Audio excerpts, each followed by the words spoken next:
One day, while making adjustments to his plane, Tails was starting to wonder something. "I sure have invented a lot of machines for me and Sonic to use," he said. "Sonic's birthday is coming up. I wonder what I could get for him."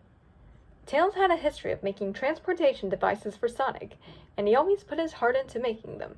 However, they were all vehicles that had one function.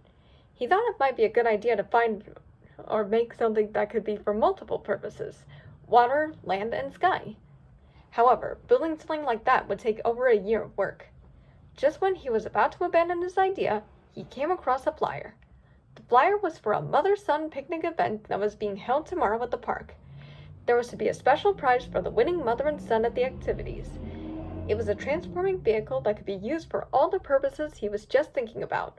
"Wow!" he exclaimed. "Who would have thought I'd see this fly right into my face?" Tails started to get excited, but then he read the fine print.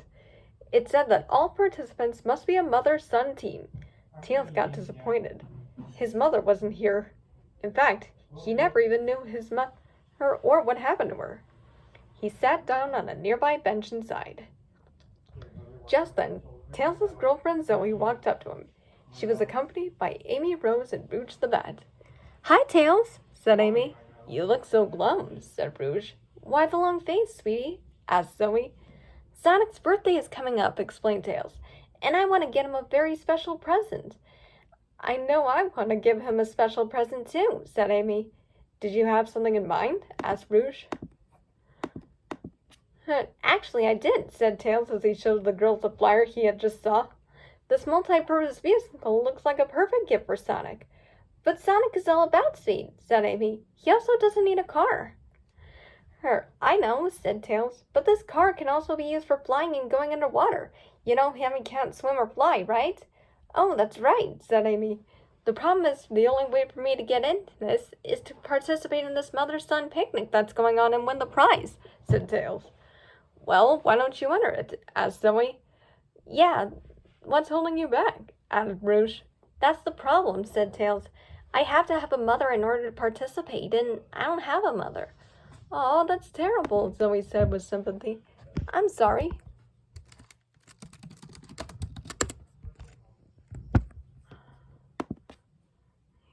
"Is there anything we can do to help?" "Not unless you can find my mother," said Tails. "If only we could be your mother," said Rouge. Suddenly, a light bulb appeared over Amy's head. "Maybe we can!" she exclaimed. "Huh?" Rouge pondered. "What do you mean?" asked Zoe. Amy said to Tails, "Tails, meet us back here at 10 a.m. tomorrow, and we'll have a way of getting you that car." Tails shrugged and carried on with the rest of his day, wondering what exactly Amy's plan was. The next day, Tails walked back to where he had previously met Rouge, Amy, and Zoe. "Okay, Amy," said Tails. "You told me to meet you back here. Where are you?" "Oh, coming right out, Tails," said Amy out of Tails' sight. "Get ready, because we're going to that mother-son picnic." "What?" Tails gasped. "Then where's my mother?" "Right behind you," answered Amy. Tails turned around. His eyes grew big as he saw an unusually tall fox lady standing in front of him. She was wearing a purple sun hat, red-tinted sunglasses, and a green summer dress. This was actually Amy, Zoe, and Rouge in disguise. Amy was on top, and she was wearing yellow-orange paint on her face as well as fake fox ears. Zoe was in the middle, and her tails were sticking out of her bumper costume. Rouge was on the bottom, and Tails could see her recognizable boots at the base. "What do you think?" asked Amy. Tails giggled. "You guys are willing to do all this for me?" Tails peeked out of the coat and said, "Of course, Tails. We all love you. Especially me." Rouge peeked out of the coat and said, "Let's hurry along now. We don't want to be late for the picnic." "All right, let's go," said Tails as Rouge and Zoe hid again. As Tails began walking, Rouge started walking behind him. The trio awkwardly tried to stay balanced. "Ow! Watch the ear, Amy," whispered Zoe. "Sorry." "Careful with my wings, Zoe," said Rouge. Soon they made it to the picnic. They could see other mothers with their son playing and having a good time. "This looks like a lot of fun," said Tails. "I say we go mingle," said Amy. That's just what they did. They came across the boy and his mom. "Hey, Tails," said the boy. "Oh, is that your mom? I never met her before." "I'm delighted to meet you all," said the boy's mom. "What is your name?" Oh, said Amy in a motherly-like voice. My name is Kilometers Power. My son Miles brought me along just so we could win that prize. Tails' heart sank when Amy addressed him as Miles. She was so embarrassed to admit that was his real name. Oh, don't be so modest, dear, said Amy, reaching down to pet Tails' head. I'm so proud of my boy. He's the apple of my eye. Suddenly, Zoe let out a very audible sneeze. Hit-choo! Amy gave an awkward look in response to Zoe's sneeze. The other mother blinked. Did your stomach just sneeze? Amy started to say, well, we better hurry along. Don't want to miss all the good picnic tables.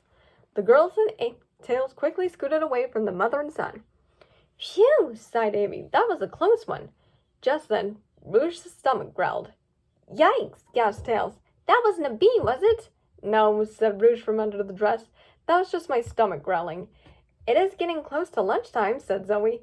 Good thing I packed a picnic lunch for us all, said Amy as she displayed a picnic basket. Wow, you girls really planned out this whole thing, Tails said, amazed. They sat down at the open picnic table where another boy and his mom were seated at. Do you mind if we sit here? Asked Tails. Not at all, said the mom. Is that your mother, Tails? Asked the boy. You bet, said Tails. Are you going to try to win that prize, Tails? Asked the boy. We're going to try, said Tails. Amy secretly put 2 sandwiches under her dress for Rouge and Zoe to eat. After they had finished eating, they all wiped their lips with napkins. That sure hit the spot, said Tails. I concur, son, said Amy. Zoe let out a loud burp. The other blinked. Did your stomach just burp? What? Asked Amy. No, that's ridiculous. An announcer announced, Attention all mothers and sons. The mother-son scavenger hunt will begin in 5 minutes. Everyone who is participating, please come up to the stage and sign in and get your list. Well, son, I think we better get going now, said Amy. The trio awkwardly stood back up.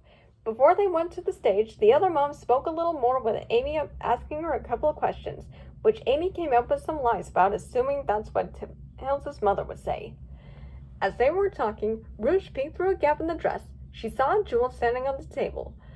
While Amy had the mother distracted, Rouge secretly stole the jewel and hid back in the dress with it. She hid it in her pocket. Okay, Mom, let's get signed in, said Tails. Okay, hon, said Amy. Rouge followed Tails up to the stage, carrying Amy and Zoe awkwardly. They got signed up just in time and got their list. They went out to find all the stuff on the list. The 2 had it easy compared to the other teams because they had 4 sets of eyes instead of just 2. Not to mention, with Rouge being an expert treasure hunter, they had a great advantage. Plus, Amy could easily reach items in higher places since she was sitting on Zoe's shoulders while Zoe was seated on Rouge's shoulders. In no time at all, the team managed to find all the items on the list, and they were the first team to make it back with them all. The judge checked their inventory and checked off everything on the list. Attention, mothers and sons, announced the announcer. The game is now over. We have a winner. It is the Prowler family. Hey, it's the Prowler family. Tails and Amy cheered, but Zoe and Rouge did their best to contain their joy so as not to blow their cover. I am pleased to reward you 2 with this multi-purpose vehicle, said the judge. Yeah, we won! However, their celebration was suddenly brought to a screeching halt when Rouge started making some weird noises. Amy was caught off guard. She recognized those sounds that Rouge was making. She knew that Rouge was about to sneeze. She started to get really scared. Rouge was going to detonate any second, and she knew this would blow their cover for sure.